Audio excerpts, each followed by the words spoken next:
الحمد لله رب العزة والجلال واسع الكرم عظيم الإفضال والصلاة والسلام على سيدنا ونبينا محمد سيد الخلق على الإطلاق وعلى آله الكرام وأصحابه الغر الميامين الموضحين للشرائع والأحكام وعلى من تبعهم بإحسان إلى يوم الدين. أما بعد، قال الله سبحانه وتعالى: وما آتاكم الرسول فخذوه وما نهاكم عنه فانتهوا. وقال رسول الله صلى الله عليه وآله وصحبه وسلم: إن لكل أمة فتنة وفتنة أمتي المال، أو كما قال عليه الصلاة والسلام. مشاہدین و مستمعین، سلسلہ احادیث نبویہ مقدسہ میں آج صحیح الترمذی سے حضرت کعب بن عیاض رضی اللہ تعالی عنہ و ارضاہ کی اس روایت کو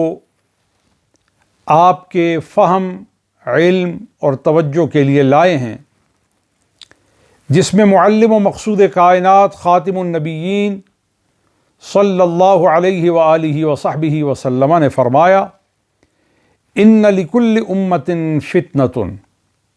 ہر امت کے لیے کوئی نہ کوئی آزمائش رکھی گئی ہے. وفتنۃ امتی المال، اور میری امت کی آزمائش، امتحان مال ہے. محدثین نے اس حدیث کو حدیث صحیح کہا ہے، اور امام ترمذی نے اسے اپنی جامع میں نقل فرمایا ہے. اس میں کوئی شک نہیں کہ مال، دولت، دھن، پیسہ یہ انسان کی زندگی کی ضروریات میں بڑی مدد مہیا کرتا ہے، لیکن یہ اس کے ساتھ ساتھ بڑی آزمائش بھی ہے. اگر مال پر قدرت اور قبضہ اور دسترس رکھنے والا شخص اپنے قبضے میں آنے والے مال کو اللہ کی فرمانبرداری کے قالب میں، سانچے میں اور صورتوں میں اس کو باندھ کر کے، پابند کر کے اور اس کے اندر اس کو رکھ کر کے لگائے، تو پھر یہ مال اس کے لیے آزمائش نہیں ہے، پھر یہ مال اس کے لیے امتحان نہیں ہے، پھر یہ خرچ کرنے کی صلاحیت اور خرچ کرنے کی عملی تدبیر اور دلالت، جو کہ راہ خدا میں رضائے پروردگار پر مال خرچ ہونے کی صورت جب بندہ مومن یقینی بناتا ہے، تو پھر اس کا مال آزمائش نہیں رہتا، بلکہ اس کے لیے نعمت بن جاتا ہے. اور وہ بڑا خوش قسمت انسان ہے جس کا مال اس کے لیے آزمائش کی جگہ نعمت کی شکل اختیار کر جائے. تو ایسا مال کو اپنے قبضے میں رکھنے والے کے لیے مددگار ہے، اور وہ اسے اس وقت تک مدد دیتا رہتا ہے جب تک وہ جنت میں نہیں پہنچ جاتا. جیسا کہ آپ مردوں میں حضرت ابوبکر صدیق کو دیکھیں، مردوں میں حضرت عثمان غنی کو دیکھیں، مردوں میں حضرت عبد الرحمن بن عوف کو دیکھیں، اور انصار کے پورے طبقے کو دیکھیں رضی اللہ تعالی عنہم اجمعین، کہ انہوں نے اپنے مال کو، جائیداد کو اہل ایمان کی آمد پر کس طریقے سے اللہ کی رضا میں اور اللہ کی فرمانبرداری میں اسے خرچ کرنے کا مظاہرہ کیا. لہذا یہ بات یاد رہے کہ مال آزمائش کب بنتا ہے، مال فتنہ کی صورت کب اختیار کرتا ہے؟ جب بندہ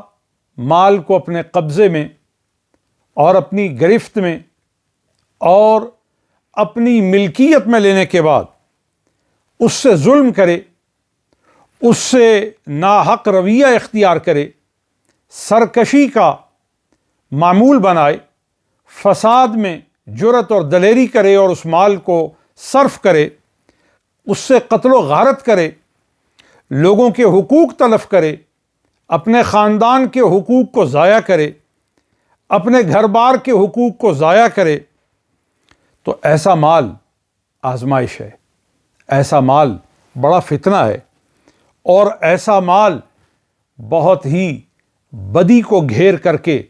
مال کی ملکیت والے کے لیے لے آنے والا ہے، جس سے اس کا دل سخت ہو جاتا ہے، آنکھیں اندھی ہو جاتی ہیں، کان بہرے ہو جاتے ہیں، اور ہاتھ ظلم پر آمادہ ہو جاتے ہیں، اور پاؤں شیطان ہی کی سمت چلتے ہیں، اور اس کی زبان سے ہمیشہ ناحق بات نکلتی ہے، اس کی زبان سے ہر وقت لوگوں کے دل توڑنے کی بات نکلتی ہے، اس کی زبان سے ہمیشہ شیطان کی بات ہوتی ہے، جھوٹ کی بات ہوتی ہے، طاغوت کی بات ہوتی ہے، اور طغیان کی بات ہوتی ہے۔ ایسے شخص کا مال، ایسے شخص کی دولت بڑی آزمائش ہے، بڑا فتنہ ہے۔ تو لہٰذا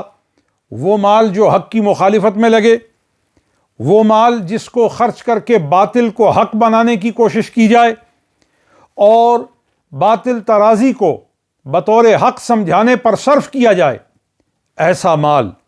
بڑی سخت آزمائش ہے۔ وہ مال بھی بڑی سخت آزمائش ہے جس مال کے ذریعے اہل اللہ کی عزت کو کم کیا جائے، وہ مال بھی بڑی آزمائش ہے جس مال کے ذریعے آپ سچ کو جھوٹ بناتے ہیں اور جھوٹ کو سچ بناتے ہیں۔ وہ مال بھی بڑی آزمائش ہے جو راہ باطل پر لگے، فکر شیطان کو فکر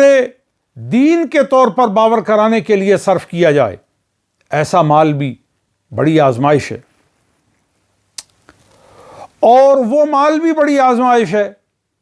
جس سے لوگوں کی قدیمی، حقیقی، قطعی،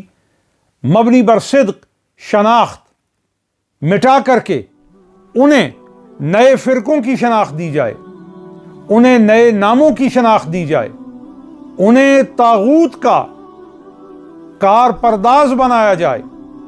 انہیں شیطان کا کام آگے بڑھانے والا بنایا جائے، انہیں لوگوں کی عزتیں، آبروئیں اچھالنے والا بنا دیا جائے، انہیں دین سے برگشتہ کرنے کے لیے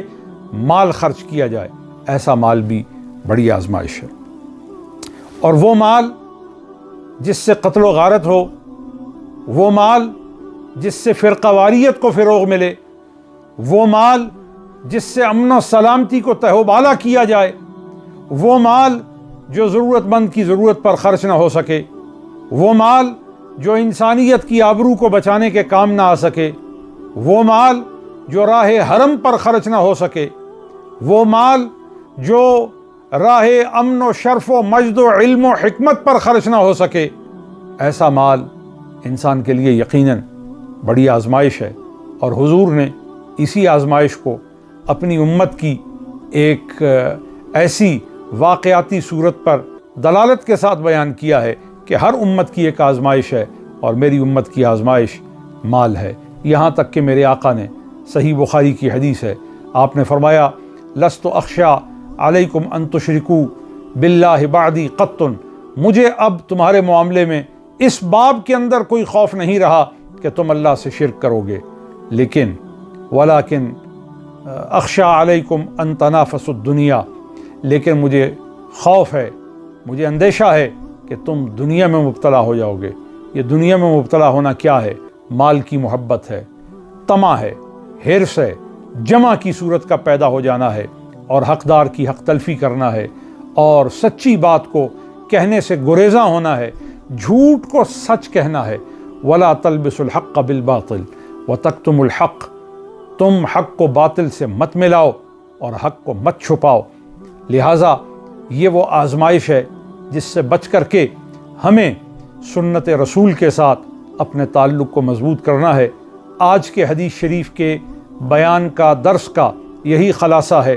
کہ ہمیں فتنوں سے بچ کر نعمتوں کی طرف، رحمتوں کی طرف، ہدایت کی طرف، اتحاد کی طرف، جماعت مصطفیٰ کی طرف، سنت مصطفیٰ کی طرف بڑھنا ہے۔ اللہ تعالی ہم سب کی مثبت صلاحیات کو، ہم سب کی مفید جو توانائیاں ہیں ان کے اندر توفیق خیر کے حصے کو ہم سب کے لیے وافر فرمائے۔ وما علی الا البلاغ۔